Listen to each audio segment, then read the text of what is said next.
Back here to CT Style. We are live in the Bender Kitchen with master herbalist Sara Chana, who is going to show us how to make an easy herbal dip. But before we get into that, let's talk about the different herbs that you brought today. We got cilantro, dill, and parsley. Okay.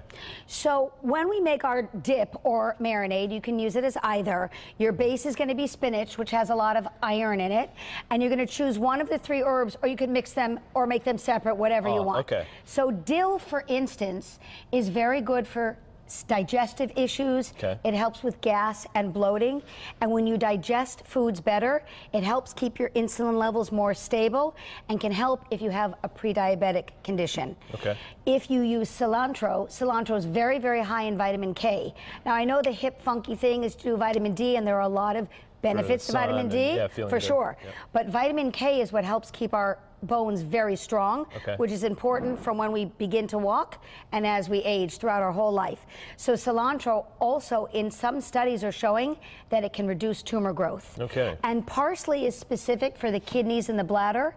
It helps get rid of excess water in your system and fluids, and can help keep your blood pressure more stable. So when you're making this recipe, which is going to taste delicious, it's also very healthy. And you could do 1 week dill, 1 week parsley, 1 week cilantro, and you can even do basil if you want, but we don't have it on today. How about garlic and onion? A lot of people think that they're vegetables, but they're actually herbs, you're saying? They're actually considered herbs, and in the old Materia Medica, which discusses herbs, onions and garlic are right up there with every other medicinal herb. Absolutely. Well, I'm glad that you brought such a healthy mixture of ingredients here into the Bender Kitchen on CT Style. So let's get started. And I want to say that when you go into health food stores, everything is so expensive. This is very inexpensive.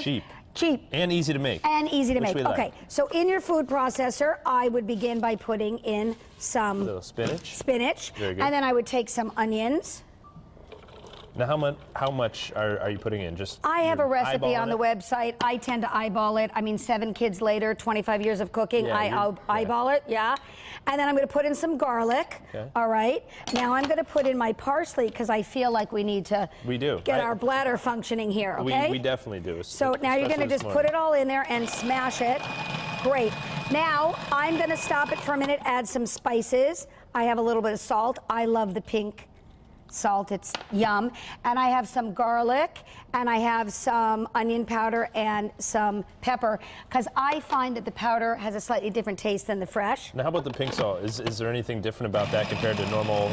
People will tell you, but I just think it tastes great. Tastes better. Now I'm going to add some olive oil. I'm using not the extra virgin, I'm using the light, because I really want to bring out the flavors of the herbs as opposed to the flavor of the olive oil. All right, now I'm going to add a little rice vinegar. You can use balsamic or regular vinegar. I personally like rice vinegar. Again, the reason I like rice vinegar and a lighter olive oil is because I want my clients and my family to taste the herbs. Exactly. Now I'm going to turn it back on and add some lemon juice. Very good for the digestion. Okay, now you're going to smash this up until it becomes as smushy, and that's a technical term, as you like, very smushy. Technical, very technical. Now this is the final product, right? 1 second. Let me tell you what you can do. If you keep it just with olive oil, then you can use it as a marinade or a dip. If you want to cheat and have it stick to your crackers or your chips, you can add a little bit of mayo. I don't mind. Which you did. If you like it sweeter, you can add some honey, and if you like it spicier, you can add some cayenne. Go ahead, taste it. Tell me what you think. A taste test. Yeah. This is the dill one. That is so good. It is so good. It almost tastes like a fresh salsa. Yes, a little bit that's too. Great. Very good. It's a green salsa. That's exactly. I like and it's so healthy for you. You can mix it in the morning with your omelet. You can drip it over tuna fish. You can marinate your chicken, fish, or meat in this, multifaceted, and then grill it. You can do anything with it, and you're going to get all the medicinal properties and a great taste at the same time. It's wonderful. Sara Chana, thank you again for joining us here today on CT Style. Make sure you check her out online. She has a lot of great information, so please check her out. Now we're going to send things over to Megan Yost